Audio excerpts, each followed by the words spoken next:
Bienvenue dans ce nouvel épisode de Pépites et Pépins, le podcast des entrepreneurs qui parle de la réalité de l'entrepreneuriat, des réussites qui boostent et des galères qui forgent. Aujourd'hui, je reçois un invité de qualité. Je reçois Madi. Madi, le producteur, le slammer, écrivain, réalisateur, animateur, médiateur et j'en oublie. Un vrai multicasquette. On va parler de plein de sujets, on va parler de toutes ces casquettes, de la gestion du temps, des étapes dans la carrière, mais on va aussi parler d'amour, de partage et de bienveillance, des valeurs fondamentales qui guident un peu ce type de parcours-là et ce que ça peut apporter à tout un projet entrepreneurial. Alors Madi, présente-toi à nos auditeurs et à nos auditrices. Ok. Salut à tous, salut à toutes. Alors moi c'est donc Madi. Comme tu as donné un peu toutes mes casquettes, hein, mais si je devais me présenter, je dirais avant tout un amoureux de l'écriture, un rêveur, Oui. un passionné et puis un amoureux de la vie, un curieux de la vie. C'est comme ça que je me présenterais. Ah, c'est super.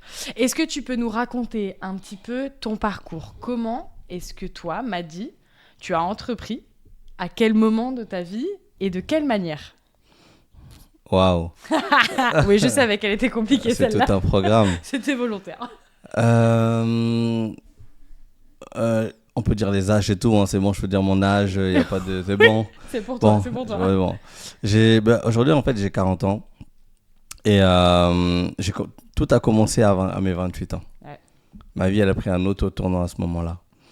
On va être très transparent, je vais tout te dire aujourd'hui. J'adore, raconte-moi tout. On est dans le salon. En fait, justement, parfois, c'est des épreuves qui, des fois, viennent un peu bousculer un peu nos vies. Moi, en fait, parce que j'ai perdu des personnes de ma famille. Et c'est à partir de là que je me suis dit, mais la vie, elle peut s'arrêter demain.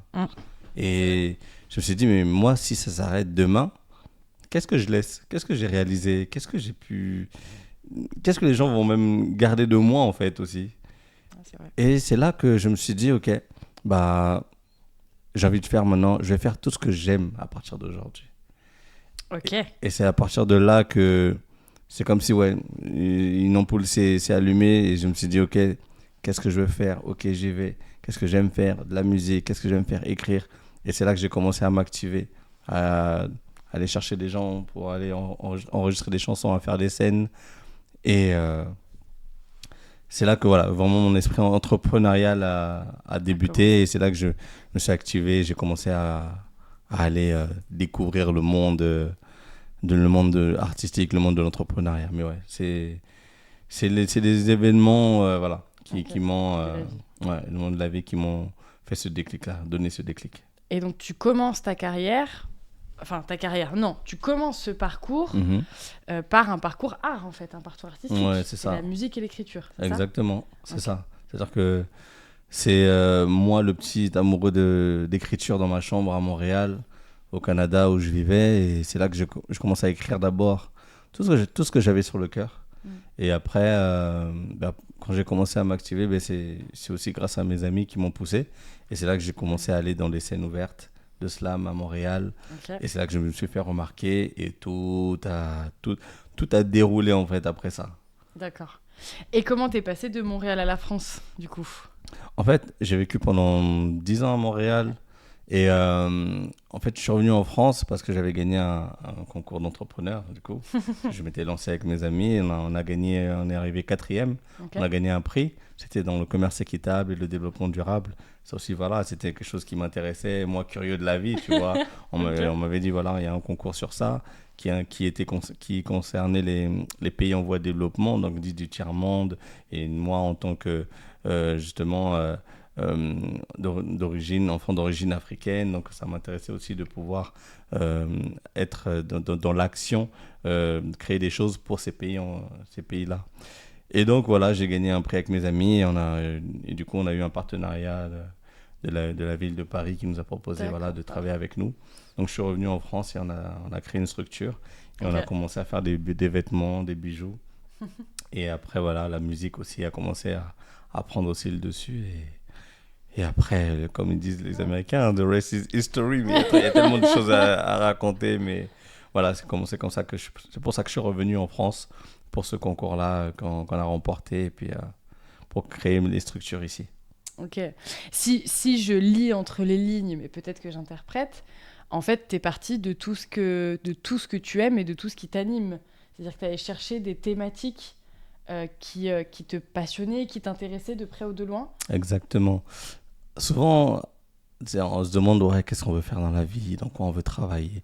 Moi, depuis longtemps, je me suis toujours dit, dans l'entreprise où je vais aller ou dans les choses que je vais créer, je veux faire des choses non seulement que j'aime, mais des choses qui vont servir en fait. Je voulais travailler dans quelque chose qui apporte à autrui.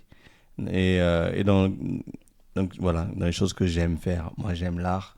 En fait, ça, limite, c'est un conseil que je pourrais donner à tout le monde. C'est lorsqu'on cherche ce qu'on veut faire, ben, moi, j'ai un truc tout simple à faire. Vous prenez un papier, vous écrivez tout ce que vous aimez. Tout ce que vous aimez. Moi, j'aimais voilà, l'écriture, la musique, l'art, tout ça. Donc, tu réunis tout ça et après, tu te dis dans quel métier je peux justement réunir ces choses-là que j'ai marquées sur le papier. Dans quel métier je peux intégrer ça? Ah ben là, je sais pas moi, dans le milieu du cinéma, ah ben il y a tout ça. Dans le milieu de la mode, je peux faire ça. Donc, j'ai essayé de faire ça. Et ça m'a aidé ensuite à postuler à plusieurs choses. Des entreprises comme des concours qu'on a remportés avec des amis. Donc, voilà, je voulais faire des choses que j'aime et qui peuvent également avoir un sens et qui peuvent servir les autres. On va revenir sur la notion de valeur et de pourquoi. Ça va être une deuxième partie de ce podcast-là. Mais je vais revenir sur l'histoire de porter plein de casquettes. C'est un peu un fil rouge de nos podcasts jusque-là, mais tu en portes plusieurs. Tu en portes même plein très différentes. Est-ce que c'est un choix que tu as fait dès le début ou est-ce que finalement c'est venu étape par étape? C'est venu étape par étape. Moi, d'abord, c'était l'écriture avant tout. Ok. Je voulais, à la base, je pensais même pas avoir un talent même de chanteur je voulais juste écrire. Okay. Et quand j'ai commencé à écrire et que j'ai gagné mon premier concours d'auteur à Montréal, c'est là qu'on m'a dit, mais est-ce que tu peux nous aider à écrire des chansons? Donc là, je me suis dit, ok, je peux aider d'autres personnes à écrire des œuvres. Donc je me suis dit, bon, je serai auteur. Et en faisant ça, j'ai écrit des chansons pour d'autres chanteurs. Ensuite, on m'a fait découvrir le slam. J'ai dit, moi, je peux faire ça aussi. Ok. J'ai commencé à m'inscrire à des scènes ouvertes. Ouais. J'ai été retenu, j'ai été sélectionné pour des concerts, pour des festivals. J'ai dit, ok, je serai slammer aussi. Et après, sur ma route, je voulais faire des concerts, organiser des concerts. On m'a dit, mais non, pour jouer ici, il faut dépendre d'une structure, d'un label. J'ai dit, comment on fait pour avoir un label? On m'a dit, tu fais ça, tu fais ci, faut faire telle ou telle chose pour avoir un label, pour créer une structure. J'ai dit, ok, je vais faire ça alors. Si ça me permet d'aller jouer là-bas, ok, montrez-moi comment on fait, je vais le faire. Et j'ai créé le label, et en créant le label, ça m'a ouvert encore d'autres portes. Est-ce que tu peux faire des ateliers d'écriture dans des écoles? Ok. On te voit bien animer un événement? Ok, je le fais. Après l'événement, est-ce que tu peux faire la même chose à la radio? Ok. En fait, toutes les casquettes sont venues au fur et à mesure, en fait. C'est-à-dire que même moi-même, je découvrais. À la base, j'étais quelqu'un qui disait non à tout. J'étais un peureux, j'étais un frileux. Et c'est à force... pas un yes man? J'étais pas un yes man du tout. Okay. J'étais un frileux. Et je pense que même toutes les plus belles choses qui me sont arrivées là dans la vie, c'est des choses que j'ai refusées au départ, comme l'écriture. Hein. Ouais. Mon premier concours dont je parlais, c'est un ami qui m'a inscrit. Parce que moi, je n'osais pas m'inscrire. Je pensais pas avoir un talent quelconque. C'est lui qui m'a inscrit et mon texte a gagné. Et après, à chaque fois, c'est les gens qui m'ont poussé. Mais moi, je n'étais pas un yes man du tout. Ok, c'est hyper intéressant. Dans les autres fils rouges de nos podcasts, l'entourage.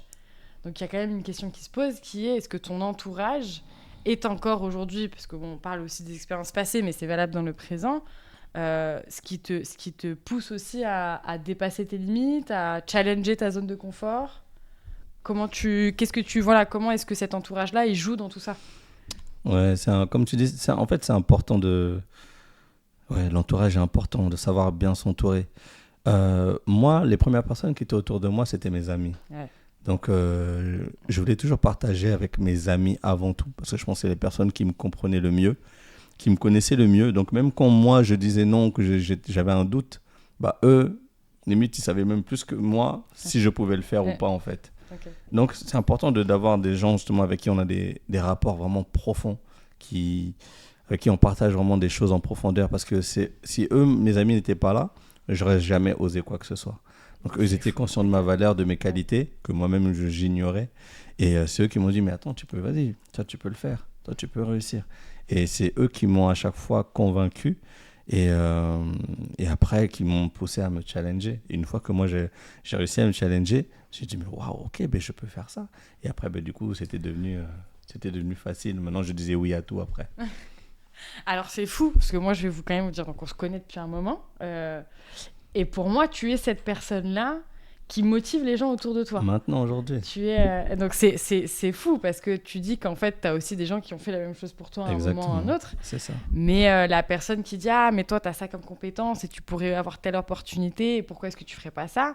Toi tu as cet aspect fédérateur autour de toi. Aujourd'hui, oui. Ouais. Parce que justement, j'ai eu la chance d'avoir ça. Et quand j'ai commencé à prendre conscience de mes qualités, à prendre confiance en moi et que je pouvais réaliser ça ou ça ou ça, je me dis, mais waouh, moi qui doutais comme ça, en fait, je savais même pas que je pouvais faire fou. ça. Donc aujourd'hui, quand à mon tour, je vois des personnes qui ont des qualités, qui ont des choses, du talent, et je dis, mais ok, bah vas-y, à mon tour aussi, moi, de pouvoir aider ces gens-là. Donc aujourd'hui, je me fais un plaisir justement de pouvoir maintenant mettre des gens en avant, parce que je sais qu'on l'a fait pour moi et je sais ce que c'est. Je suis passé par là justement d'avoir des doutes, de penser qu'on ne peut pas réaliser telle ou telle chose.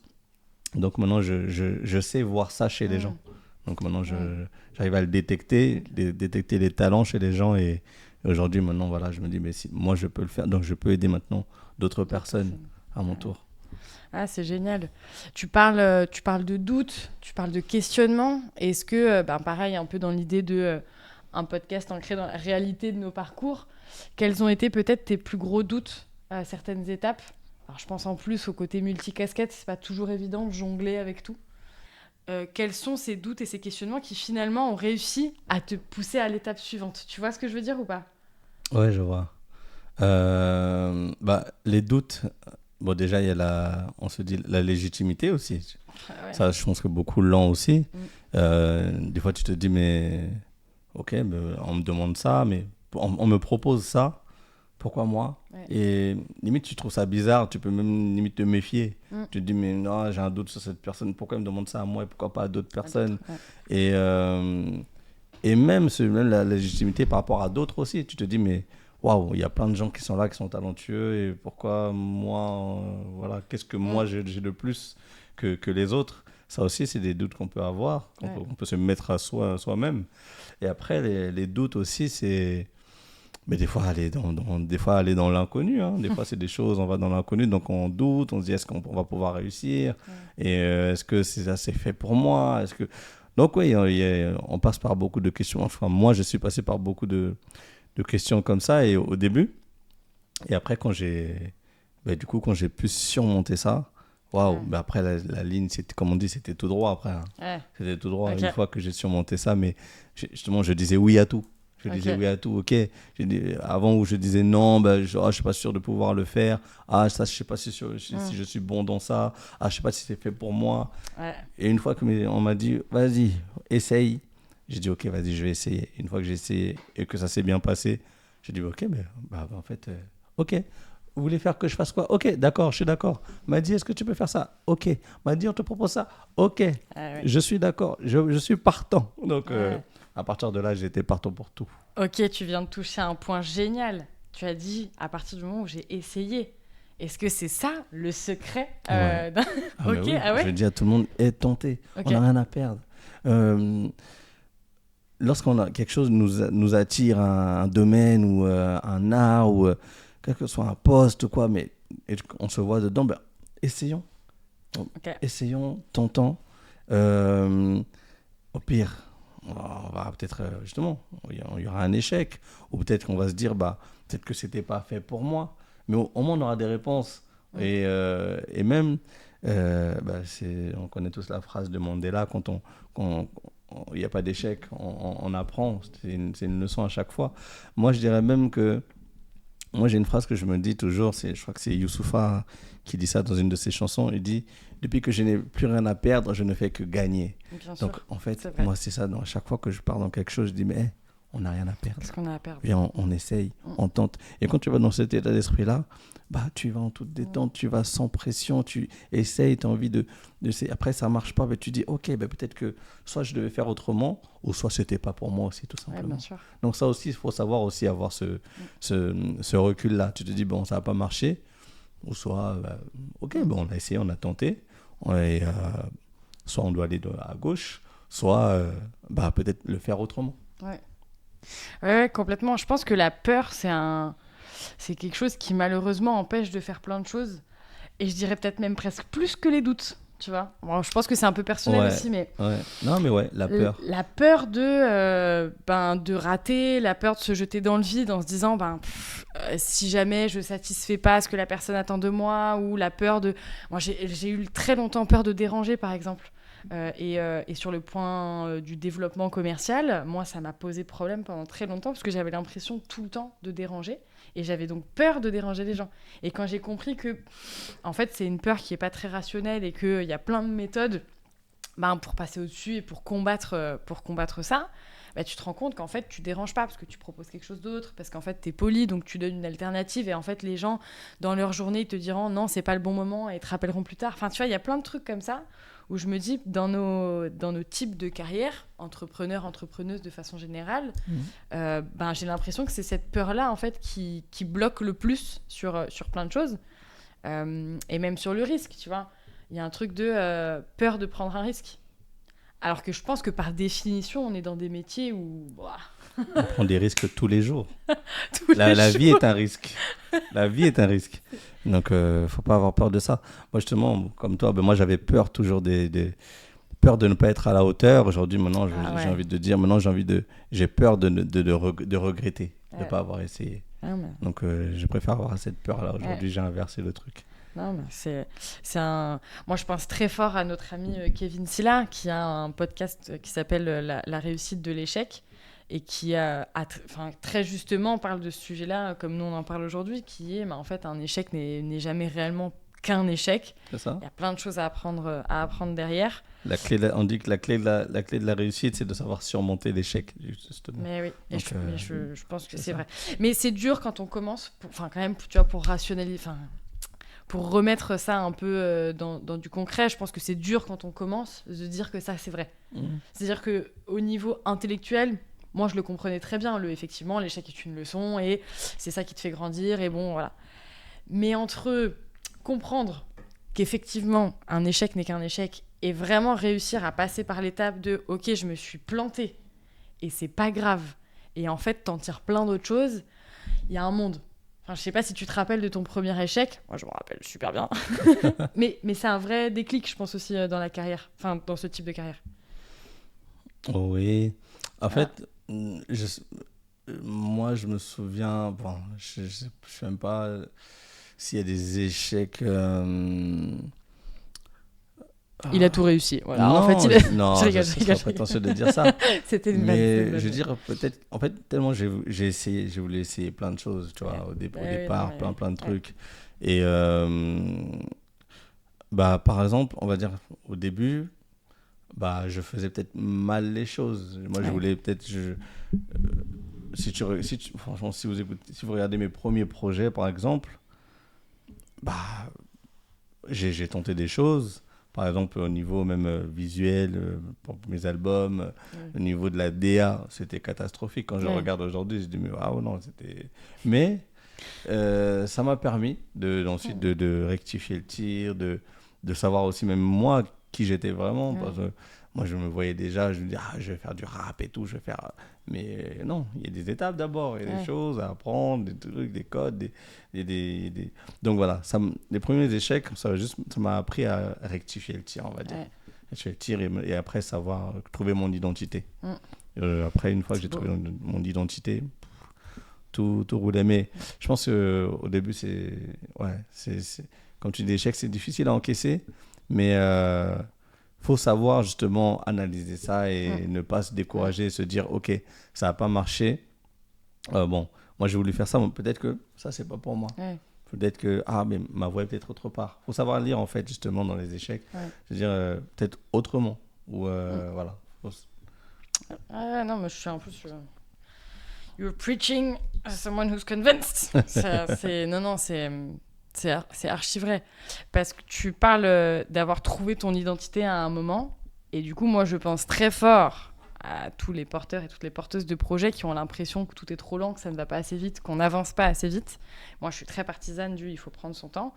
Est-ce que toi, tu as ressenti ça aussi, le besoin de prendre du temps pour trouver ton identité, ou est-ce que c'était inconscient ? Et en fait, c'est arrivé à un moment... C'est des rencontres aussi que j'ai faites sur ma route. Je pense à Sophie Bigot. En fait, j'avais fait mon premier album. Et après ça, je rencontre Sophie Bigot, qui, elle, est directrice artistique. Okay. Et elle voit je lui présente mon projet. Et elle me dit, il n'y a rien qui va. Voilà. Elle me dit, non, là, il n'y a rien qui va. Faut changer ton image. Donc moi, déjà, bon, c'est là qu'on faut voir que l'ego, on le met de côté, l'orgueil, tout ça. Et on se dit, OK. Et là, j'écoute, c'est la professionnelle qui était devant moi. Ouais. OK, qu'est-ce que je dois changer ? Aide-moi, alors dis-moi comment je peux m'améliorer. Ça aussi, souvent, il y a un truc que je donne. Désolé, je parle beaucoup aussi. Il y a un conseil que je donne aux gens qu'on m'avait donné plus jeune, les 4 H dans la vie. OK. Il y a les 4 H. C'est quoi ? C'est-à-dire l'honneur, l'humilité, l'honnêteté et l'humour. Et on m'a dit, quand tu as ces 4 H-là, tu vas loin dans la vie. Donc justement, l'humilité, c'est ça aussi. C'est de se dire, OK, savoir que les choses sont perfectibles et que on veut essayer de s'améliorer. Donc écouter aussi, peut-être faire appel à des professionnels. Des fois, on veut tout gérer, on maîtrise notre truc, mais non. Faire preuve d'humilité, c'est ça aussi. C'est dire, OK, je vais écouter les conseils qu'on me donne. Cette personne-là qui est spécialiste dans ça, même si moi, j'en connais un rayon, je me dis, OK, je vais l'écouter. Bien sûr. Et c'est elle qui m'a aidé à trouver mon identité. Elle m'a dit, toi, tu aimes le rap, tu aimes le hip-hop, mais toi, tu es un poète. Donc, tu peux pas te présenter comme un gangsta rappeur, même si moi sur ma première pochette, j'avais une casquette. Tu penses que c'est un gars qui sort de Compton, tu vois. Alors que quand tu écoutes, c'était largement autre chose. Donc voilà, il y avait rien qui allait. Et donc elle m'a aidé à trouver mon identité et ensuite à me présenter autrement, justement comme un slammer, comme un poète, comme un amoureux des mots. Et à partir de là, du coup, c'était plus clair non seulement pour moi et aussi pour les autres. Et c'est là que ça m'a ouvert beaucoup de portes. Ah, mais c'est génial. Mais comme quoi, il faut aussi essayer des choses avant de vraiment figer son identité. Je pense qu'il y a plein d'entrepreneurs qui le diraient, qui est le premier modèle que tu sors, même en termes de business. Il y a plein de choses qui évoluent, il y a plein de choses qui changent jusqu'à ce que tu trouves quelque chose à ton image, à l'image de ton marché aussi. Ça peut s'adapter à d'autres éléments, mais même à ton image, je pense que c'est super, super important. Donc les 4 H. Les 4 H. Et gros big up à nos directeurs et directrices artistiques. Parce que sans eux, la cohérence de nos brandings, de nos marques et de nos images ne serait pas les mêmes. Et donc gros big up à Zoé de la Mona Community, qui est la directrice artistique, qui pourra vous accompagner sur vos projets si vous voulez travailler avec nous. Ça me fait penser... Hop là, je fais un big up à quelqu'un et je passe au sujet suivant, mais dans ce que je sais de toi, parce qu'on se connaît, mais dans tout ce que tu dis aussi, cette notion de valeur, elle est super forte. Tu vois, les 4 H, pour moi, ça rejoint cette idée-là. Quand tu te décris, il y a une valeur qui revient, une ou deux, moi qui me vient en tête, mais peut-être même 3, qui reviennent souvent. C'est lesquelles ? De toi, oui. D'accord. C'est lesquelles pour toi ? L'amour, oui. Le partage. Oui. Ouais. C'est surtout Pourquoi ces deux-là le socle. Ouais. L'amour, comme je te disais, je voulais toujours faire des choses déjà que j'aime et partager aussi justement. En fait, moi c'est ça. Je crois que mes mots dans la vie, tout ce que je fais, c'est relié à l'amour et le partage. L'amour vraiment dans le sens universel, c'est-à-dire non seulement il y a l'amour, voilà, le romantisme et tout ça. J'aime l'amour, l'amour, c'est ça qui unit aussi les gens. Donc C'est pour ça que, voilà, pour moi, c'est très important. Et l'amour aussi, l'amour de soi et l'amour de ce qu'on fait aussi. Donc, moi, c'est ça qui m'anime. Je continue à travailler sur mes projets parce que j'aime le faire. Et le partage, parce que, en fait, moi, quand j'ai découvert la musique, quand j'ai découvert l'art, en fait, c'est des choses que je voulais partager. C'est-à-dire que mes textes, je voulais les partager avec des gens. Je partageais sur scène.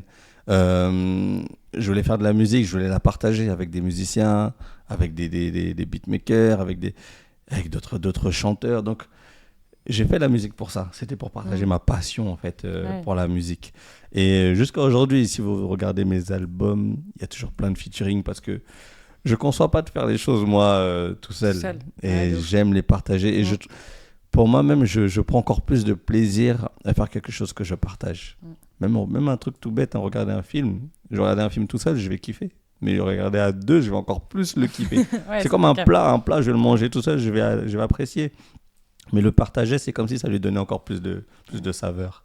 Et je sais que voilà, moi, je prends vraiment plaisir à partager les choses. Donc, c'est pour ça que voilà, mes valeurs à moi, l'amour et le partage, c'est vraiment mes essences. Bah oui. Et c'est ce que tu transmets, mais en plus, c'est ce que tu as dans tous tes projets. Je dis, on se connaît, donc c'est peut-être pas du jeu pour nos auditeurs et auditrices qui ne te connaissent pas, mais c'est vrai que ça transpire l'amour et le partage quand tu fais ces choses-là. Est-ce que tes valeurs, tu les avais déjà identifiées quand tu as commencé ou est-ce que, en fait, c'est un fil rouge qui s'est tissé? Donc, tu vois, cette notion du pourquoi en entrepreneuriat, on en revient à ça. Hein. Je pense qu'elle est fondamentale. Est-ce que toi, ça, c'était ton pourquoi ou est-ce que c'était un peu différent? Non, c'est arrivé. En fait, c'est arrivé à partir du moment où j'ai commencé à faire de la scène. Ma première scène, parce que voilà, moi, comme je te disais, j'étais très peureux. J'avais des doutes. Je me disais, comment les gens vont percevoir ça. En plus, moi, je me confiais dans mes textes et tout. Donc, je me dis, mais est-ce que les gens vont aimer ce que je vais faire? Donc, ça, c'était tous mes doutes. Et une fois que j'ai fait de la scène et que les gens m'ont fait leur retour, waouh, c'est là que j'ai dit, mais je veux faire de la musique pour ça. C'est-à-dire que les gens venaient me voir après mes concerts, après mes prestations, me dire, waouh, merci, je me suis reconnu dans ce que tu fais, tu m'as apporté ça, tu m'as aidé dans ça, en t'écoutant, voilà, tu m'as motivé à faire ça. Et c'est là que je me suis dit, waouh, ok, si ça provoque ce genre d'émotion, j'ai dit, c'est ça que je veux faire. Je veux justement pouvoir avoir de l'impact pour les gens, je peux pouvoir apporter aux gens et voilà, aimer ce que je fais et en même temps, voilà, pouvoir donner aux gens. Donner. Ok. Peut-être une astuce pour trouver ses valeurs, trouver ce pourquoi, pour quelqu'un qui aurait du mal à mettre un mot dessus. En fait, je dirais la base de tout, faire d'abord les choses par passion. Faire les choses par passion. Oublions je veux la notoriété ou la popularité ou l'argent même, tu vois.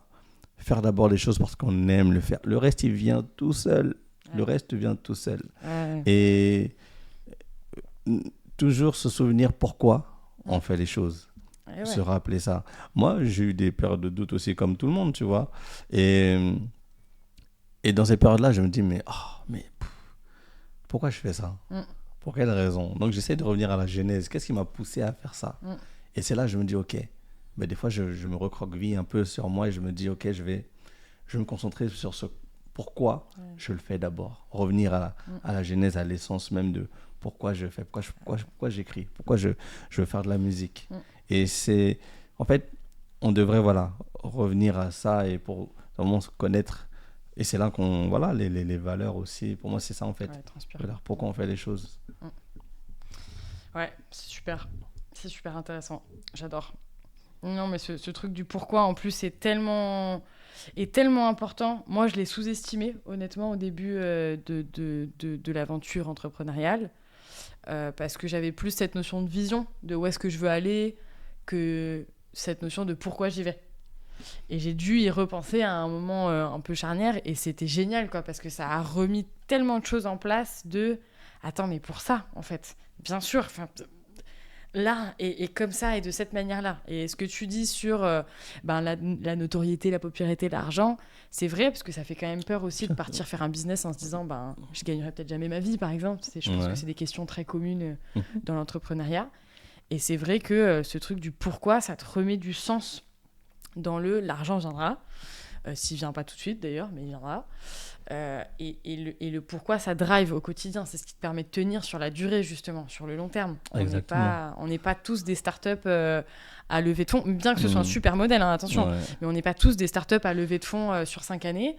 Et des fois, ça prend un petit peu plus de temps. Et parfois, voilà. En fait, tu sais, ça peut paraître même philanthropique, ce qu'on dit, voilà, faire les choses d'abord par passion, mais je me suis rendu compte que je vois l'impact que ça a sur les gens, moi-même maintenant qui ai un label qui encadre aussi des gens, et quand on fait les choses par passion, parce que non seulement ça transpire aussi, ça se ressent, les gens le ressentent, et puis quand on fait les choses par passion, pour moi, quelqu'un de passionné, c'est quelqu'un qui va toujours essayer d'aller plus loin dans son art. C'est-à-dire qu'on va s'exercer, on va faire plein de choses juste parce qu'on aime faire ça. Et en faisant ça, on travaille aussi son art, en fait. Quand on fait les choses par passion, inconsciemment, on le travaille, on le peaufine, on le bonifie, et en faisant ça, les gens le voient. Quand on propose des choses, les gens le voient, les gens le ressentent. Et souvent, c'est là que les opportunités viennent aussi. C'est-à-dire que quand on fait les choses par passion, les opportunités, elles vont venir toutes seules. Les gens vont le voir, les gens vont te proposer des choses. Ah Fanny, j'aime bien comment tu te démènes dans ton art. Je vois que tu es une passionnée. J'ai envie de travailler avec des gens comme toi. Je veux faire appel avec des gens comme toi parce que tu fais vraiment les choses par amour de ce que tu fais. Et ça se ressent et donc les opportunités elles viennent. Ouais. Ça, je peux vous donner plein d'exemples sur ça. Vas-y. Un exemple. Par exemple, je commençais moi à travailler. La première fois qu'on me propose de faire des ateliers d'écriture. Donc moi, je me suis dit, on me demande ça, j'ai jamais fait ça. Donc je sais pas déjà si je suis légitime à faire ça, si je mérite de faire ça. Peut-être qu'il y a d'autres qui sont là depuis longtemps, qui pourraient le faire mieux que moi. Et ils me proposent ça à moi, waouh, ok. Je vais leur faire gratuitement parce que je ne sais pas si je mérite d'être payé, je ne sais pas. Donc, je vais d'abord essayer. Donc, ça, je le fais. Et eux, ils voient, Mathis, il est là chaque semaine, il vient, il me donne des ateliers, il ne demande jamais rien, il est toujours à fond, il est à l'heure, il est consciencieux, il est motivé, il est bienveillant.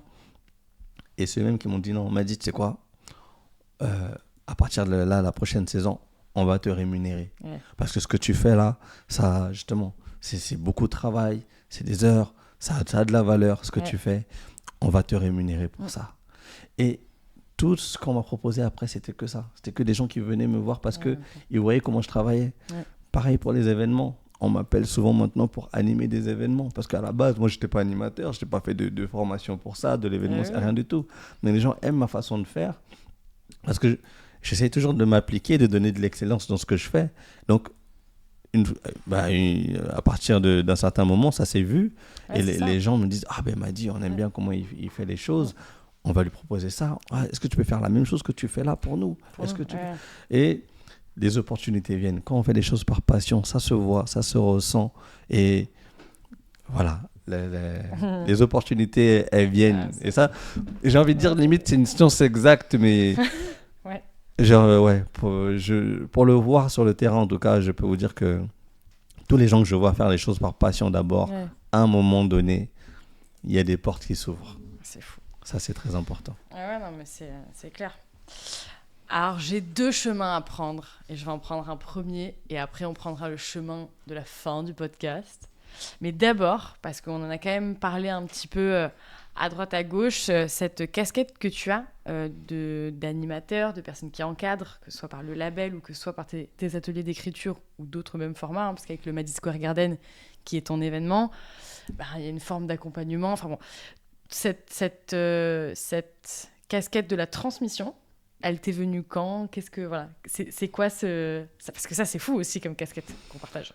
Oui, la transmission. C'est quand j'ai commencé à le faire dans les écoles. C'est là que... Parce que pareil, je ne pensais même pas le faire. En fait, je ne même pas savoir... Enfin, même moi, la première fois qu'on m'a appelé, j'ai trouvé ça bizarre. En fait, un jour, une professeure qui était dans un collège dans les Hauts-de-Seine me dit est-ce que tu peux venir intervenir dans mon école on va faire un événement avec des questions-réponses avec les élèves. Ok. Et justement, j'ai envie que tu viennes pour que les élèves te posent des questions. Et à ce moment-là, je dis mais moi, pourquoi moi? Mais moi, qu'est-ce que je vais leur apporter, moi, en fait? Pourquoi moi? Pourquoi vous m'avez choisi, moi? Et je n'ai pas compris. Je suis allé quand même, par curiosité. Je me suis dit, bon, il m'a invité, j'y vais, mais limite par respect ou par politesse que je suis allé. Mais je pensais, à ce moment-là, je me suis dit, mais pourquoi moi? Moi? Je me suis dit, peut-être elle m'aime bien, peut-être qu'ils avaient besoin de quelqu'un ou il manquait quelqu'un. Donc j'ai dit, bon, j'y vais. Et ce jour-là, les élèves, donc c'était des collégiens de 5e, et ils me posent des questions très précises. Et ils me posent des questions sur les choix que j'ai faits dans ma vie. Pourquoi, ils me disent, pourquoi à ce moment-là, pourquoi tu rentres en France? Pourquoi le Canada? Pourquoi l'écriture? Donc, ils me posaient des questions très précises pour savoir qu'est-ce qui m'a poussé à faire tel ou tel choix. Et dans mes réponses, je voyais justement que ça avait de l'impact pour eux. Ouais. Et je voyais dans leurs yeux, et c'est là que je me suis dit, waouh, en fait, là, moi, en fait, les choix que j'ai faits dans ma vie, donc, je vois que c'est important pour eux, en fait. Et c'est là que je me suis dit, ok, j'ai un rôle à jouer. C'est-à-dire que non seulement moi, en tant qu'artiste ou quoi, mais j'ai dit, je peux leur apporter des choses. C'est-à-dire que... Et c'est à partir de là que j'ai pris conscience de ça et que je me suis dit, ok, dans mon art, que ce soit dans ma musique, que ce soit dans mes événements, j'ai dit, je veux apporter des choses aux gens, je veux transmettre mon expérience. Parce que c'est dans leurs questions que j'ai vu que ah ouais, j'ai une certaine expérience. Oui. J'ai la légitimité, en fait. J'en ai fait des choses. J'en ai réalisé des choses. Et j'ai dit, ok. Bon, ben, puisque eux, de leur œil, je les inspire, j'ai dit, ok, ben, maintenant, je vais prendre conscience de ça et voir comment je peux les inspirer au mieux et faire en sorte que ce que je fais puisse aussi leur donner envie. Et leur donner confiance, leur dire que voilà, ben vous aussi, vous pouvez le faire. Moi, je l'ai fait, je le fais, je suis en train de le faire. Venez à votre tour aussi. Faites-le, vous pouvez le faire. Ouais, on boucle la boucle. T'es la personne qui fédère et qui inspire, quoi. C'est ce qu'on disait tout à l'heure. C'est OK, ça nous va. Mais je me suis découvert, hein, je me suis découvert sur tout ça. Non, mais c'est génial. Non, et peut-être pour un peu plus... à part, dans tout ce parcours-là, pour faire un peu le pépin pépite, tu vois, c'est quoi ta plus grosse pépite? C'est quoi la réussite qui te rend le plus fier dans cette proposition? Plus fier, là, on fête les 10 ans. C'est la 10e saison du Madison Square Garden. Ouais. Et c'est aussi la 10e saison de nos émissions de radio. Et c'est là que je me dis, là où je suis le plus fier, c'est la constance. Ouais. C'est la constance et... je me dis, waouh, ça fait 10 ans qu'on est là. On ne s'est pas arrêté. Et j'en ai vu des gens passer, même beaucoup de gens qui m'ont inspiré, qui ont arrêté, voilà. Et je me dis, waouh, et nous, on est encore là. Et je me dis, waouh. Et ouais, ça, je suis fier de ça. Je me dis, on a su perdurer dans le temps et toujours avec le même kiff, toujours la même passion. Et je me dis, ok, 10 ans. 10 ans. J'ai dit 10 ans. Et grave. Ouais, non, je suis fier de ça et du Madison Square Garden et fier de pouvoir maintenant moi-même inspirer, coacher, accompagner des gens et aider les gens à se découvrir, aider les gens à se connaître. Comme moi-même, j'ai appris à me connaître ces 10 dernières années et maintenant je peux le faire moi. Donc, je suis fier de pouvoir faire ça chez les gens. C'est beau. Et je suis obligée de poser la question, le plus gros pépin? Le plus gros pépin, je ne sais pas si on peut dire que c'est un pépin. Aussi, c'est quand même un pépin, mais je me dis, pourquoi je n'ai pas commencé avant? Je me dis, mais pourquoi j'ai commencé? C'est comme si moi, je suis né à 28 ans, en fait. Ma vie a commencé à 28 ans. Et je me dis, si j'avais pu faire ça avant, mais peut-être que je serais peut-être encore à un autre stade. Mais bon, ça faisait partie de mon parcours. Mais si je devais dire, peut-être un pépin, je dirais, j'aurais pu commencer avant. C'est pour ça que maintenant, je mets un point d'honneur à le faire avec des enfants pour qu'ils puissent se connaître, eux, très, très tôt. C'est une superbe manière, je crois, de clôturer cet épisode. Qu'est-ce que t'en penses ? En tout cas, c'était un plaisir d'échanger, de partager avec toi. Un plaisir absolument partagé. Merci Mady pour ce partage, parce que c'est inspirant. Ça fait du bien, et puis c'est toujours bien d'avoir des conversations avec des personnes vraies. Cet épisode vous montre à nouveau que l'entrepreneuriat, ce n'est pas qu'une question de projet, c'est aussi une question de valeur, c'est une question de sens. Si vous avez aimé, où est-ce qu'on peut te retrouver, Mady ? Enfin, même si vous n'avez pas aimé d'ailleurs, où est-ce qu'on peut te retrouver, Mady ? Sur mes réseaux Black Moz, mon nom de scène, BLACKMOZ 92, sur Instagram. Et sinon, voilà, vous tapez Black Moz, BLACKMOZ sur YouTube, sur Spotify pour écouter mes sons, pour regarder mes clips. Et sur le site Pas le temps Family, mon label, où il y a tout mon univers et tous les projets qui y sont présentés. Ouais. Et on peut aussi te retrouver sur l'émission La Partition, Bien sur sûr. Espace FM, Exact. tous les lundis soirs. Tous les lundis. Et on peut te retrouver au Maddy Square Garden, qui est l'événement que tu organises. Exactement. Qui est au Musée du Vin en ce moment. Exactement. Pour l'année, je crois. Oui, c'est ça, le M, Musée du Vin, au pied de la Tour Eiffel. Venez, donc c'est un festival où il y a de la musique, de la danse, des défilés de mode, et des expositions et des DJ. Et surtout, si vous avez besoin d'être accompagné dans vos projets, si vous avez une question, si vous avez un doute ou si vous avez juste envie de nous rencontrer, n'hésitez pas à contacter la Mona Community. Et puis, si vous avez aimé, partagez cet épisode autour de vous. Pépites et Pépins, c'est le podcast à suivre pour continuer à explorer ensemble les pépites et les pépins de la vie entrepreneuriale. Bye!